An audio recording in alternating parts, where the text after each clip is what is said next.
Days లో అయితే వరలక్ష్మి వ్రతం రాబోతుంది కదండి. ఈ మధ్య కాలంలో చాలా మంది అమ్మవారికి అయితే చక్కగా శారీ కట్టి అలంకరించుకొని మరి వరలక్ష్మి వ్రతం అయితే చేస్తున్నారు. సో ఇంకా ఇప్పుడు ఈ వీడియో వచ్చేసి కొత్తగా కట్టే వాళ్ళకి సింపుల్ వేలో ఎలా శారీ కట్టాలి అమ్మవారికి అనేసి అనమాట ఈ వీడియో. సో కొత్తగా శారీ కట్టే వాళ్ళు కూడా మనం శారీ సెలక్షన్ కూడా ఉంటుందండి. మనం శారీని హెవీ శారీ తీసుకుంటే మనకి కుచ్చులు వేయడం అవన్నీ చాలా కష్టంగా ఉంటుంది అనమాట. సో మనం ఇలా సాఫ్ట్ గా ఉండే శారీని తీసుకుంటే మనకి అమ్మవారికి శారీ కట్టడం చాలా సింపుల్ గా అయిపోతుంది, 5 minutes లో అయిపోతుంది. చూడండి ఎంత సాఫ్ట్ గా ఉందో. ఇదైతే మనం ఎలా వేస్తే అలా కుర్చీలు అలా ఉండిపోతాయి అనమాట. సాఫ్ట్ సిల్క్ అంటారు కదా, ఆ టైప్ లో మీరు శారీని ఎంచుకుంటే మనం అమ్మవారికి శారీ కట్టడం అనేది చాలా సింపుల్ గా అయిపోతుంది. మరి నేను ఇప్పుడైతే 5 minutes లో శారీ డ్రాప్ చేసి మీకు చూపిస్తాను అనమాట. సో ఇది ఫుల్ శారీ అనమాట. సో అమ్మవారికి ఇలాంటి శారీ అయితే బాగుంటుంది అనేసి ఇలా డిజైన్స్ తో ఉన్నది పెద్ద అంచున్న శారీనే సెలెక్ట్ చేసుకోవాలన్నమాట ఎప్పుడైనా. సో పెద్ద అంచున్న శారీ అయితేనే మనకి లుక్ వైజ్ చాలా బాగుంటుంది. సో ఇప్పుడైతే నేను శారీని ఓపెన్ చేస్తున్నాను. చూసారు కదా అంచు కూడా ఎంత బాగా వచ్చింది.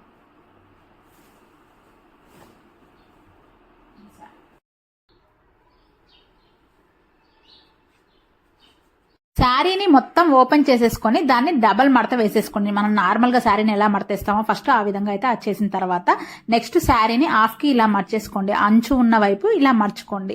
సో మనం ఎందుకంటే శారీని ఆఫ్ చేయడం వల్ల ఏంటంటే కుచ్చులు ఎక్కువగా వస్తాయి అండ్ ఏంటంటే పొడవుగా ఉండడం వల్ల మనం అమ్మవారికి శారీ కట్టడం చాలా ఇబ్బంది అయిపోద్ది అనమాట. ఇలా శారీని ఆఫ్ మర్చుకొని పెట్టుకోవడం వల్ల చాలా ఈజీగా ఉంటాయి అండ్ హెవీ కుచ్చులు కూడా వస్తాయి అనమాట. డబల్ ఉండడం వల్ల మనకు చూడటానికి కూడా లుక్ బాగుంటుంది. సో ఇంక ఇలా సాఫ్ట్ గా ఉన్న శారీ సెలెక్ట్ చేసుకోవడం వల్ల ఏంటంటే మనకు చూడండి చాలా సింపుల్ గా నేను ఇలా చేతులతోనే సింపుల్ గా ఐరన్ మడతలాగా అయిపోతుంది అనమాట. అదే హార్డ్ గా అంటే కొంచెం మందంగా ఉండి మనకి మర్చడానికి ఈజీగా లేని శారీస్ అయితే మనకి అమ్మవారికి శారీ కట్టడం చాలా హార్డ్ అయిపోతుంది అండ్ టైం టేకింగ్ ప్రాసెస్ అనమాట. సో అందుకే ఇలాంటి సాఫ్ట్ సిల్క్ ఉన్న శారీస్ సెలెక్ట్ చేసుకోవడం బెటర్ అండ్ అంచు కూడా పెద్దగా ఉంటే మనకు చూడడానికి లుక్ వైజ్ చాలా బాగుంటుంది.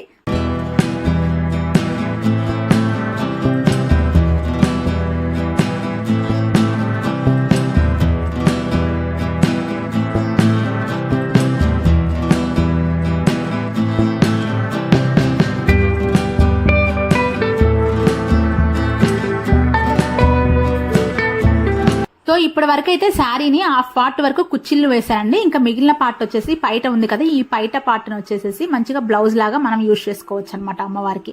సో ఈ విధంగా కూడా చాలా ఈజీగా అమ్మవారికి అయితే శారీని అయితే కట్టుకోవచ్చు. ఇంకా అంత క్లిప్స్ పిన్స్ అన్ని పెట్టాక ఇలా అయిపోతుంది అనమాట. దీన్ని అమ్మవారికి అయితే మనం మంచిగా చుట్టేసేసుకోవచ్చు. సో నేనైతే ఇలా వేయట్లేదు అనమాట. నేను ఎందుకంటే నాకు ఎక్కువ కుచ్చిళ్ళు కావాలి అనేసి ఆ పైట పార్ట్ని తీసేసి మొత్తం శారీని ఇలా అయితే ఫ్రిల్స్ లాగా వేసేస్తున్నాను. చూడండి మొత్తం అయితే ఈ విధంగా ఒక మంచిగా ఒక బౌన్సీ లాగా వస్తుంది అనమాట మొత్తం కుచ్చిళ్ళు వస్తే. సో ఫైనల్ గా ఫుల్ శారీ అయితే ఇలా అయిపోయింది. దీనికైతే మంచిగా క్లిప్స్ పెట్టుకున్నాం అనుకోండి ఎక్కడికి కదలదనమాట శారీ.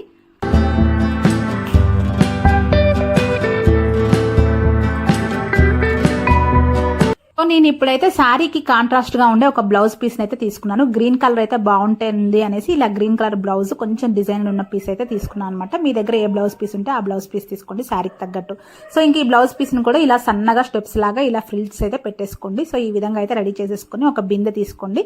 సో మీ దగ్గర ఏది ఉంటే అది ఒక బిందె అయితే తీసుకోండి. దాంట్లో మంచిగా రైస్ అయితే పోసుకోండి. ఎందుకంటే బరువు అనేది ఆపడానికి అయితే బాగుంటుంది అనమాట. సో అమ్మవారి పెట్టేటప్పుడు ఎలాగో రైస్ అయితే ఖచ్చితంగా పోయాల్సిందే కదా. సో ఇంకా దాంట్లో అయితే ఇంక ఈ శారీ కుర్చీలు ఉన్నాయి కదా, దాన్ని అయితే లోపలికి అయితే ఇలా తోసేసేయండి మంచిగా. తర్వాత ఇంకా ఫ్రిల్స్ అయితే సెట్ చేసేసుకోండి. స్టెప్స్ నీట్ గా వచ్చేటట్టు స్టెప్ బై స్టెప్ అయితే సెట్ చేసుకున్న తర్వాత పైన ఇంకో చిన్న చెంబ పెట్టుకొని ఇంకా అమ్మవారిని పెట్టుకొని ఇంకా మనం శారీని అయితే మంచిగా డెకరేట్ చేసుకోవడమే. ఇక్కడ చూసారు కదా నేనైతే ఫ్రిల్స్ అయితే చిన్నగా అయితే సెట్ చేసేసుకుంటాను అనమాట. ఇంకా ఐరన్ ఫోల్డ్ లాగా ఉండేటట్లు మనం చేతులతోనే గట్టిగా ఇలా అనుకుంటా ఫుల్ గా అయితే అమ్మవారి శారీని అయితే సెట్ చేసేసుకోవాలి. నెక్స్ట్ అయితే ఇక బ్లౌజ్ పీస్ అయితే వీ షేప్ లో వేసేసుకోండి. సో ఇంకా శారీ నేను ఆల్రెడీ ఇందాక శారీలోనే బ్లౌజ్ కూడా వచ్చేటట్టు చూపించాను కదా, అది కూడా ఇదే విధంగా వేసుకోవడమే. నేను కాంట్రాస్ట్ అయితే బాగుంటుంది అనేసి ఈ విధంగా అయితే ఇంకొక కలర్ తీసేసుకొని బ్లౌజ్ పీస్ అయితే ఈ విధంగా సెట్ చేసేసుకున్నాను వీ షేప్ లో. తర్వాత ఒక పిన్ అయితే పెట్టుకుంటున్నాను అనమాట నెక్ దగ్గర. తర్వాత ఇంకా అమ్మవారి ఫోటోని అయితే పెట్టడమే.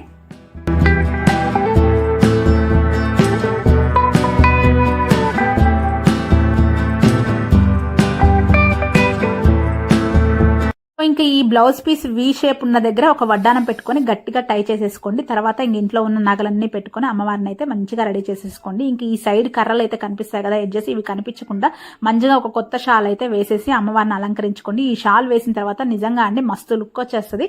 మనం ఏ శారీ కట్టినా ఎలాంటిది కట్టినా సైడ్స్ ఒక షాల్ ఇలా వేసేసేయండి. సీరియస్లీ చాలా బాగుంటుంది, అమ్మవారికి ఎక్కలేని లుక్ వచ్చేస్తుంది అనమాట. సో నేను ఎవ్రీ టైం అయితే ఇలా కొత్తది బెనారస్ శారీ షాల్ అయితే కొనేసి అమ్మవారికి అయితే వేస్తాను అనమాట. సో ఈసారి కూడా వరలక్ష్మి వ్రతం కోసం అనేసి ఈ విధంగా అయితే షాల్ అయితే తీసేసుకున్నాను అనమాట. సో ఫైనల్ గా అయితే అమ్మవారు అయితే చాలా బాగా రెడీ అయిపోయింది. ఇంతకు మీకు ఈ వీడియో నచ్చినట్లయితే ప్లీజ్ లైక్ చేయండి, షేర్ చేయండి, సబ్స్క్రైబ్ చేయండి అండ్ కామెంట్ కూడా చేయండి. Thank you for watching. Bye bye.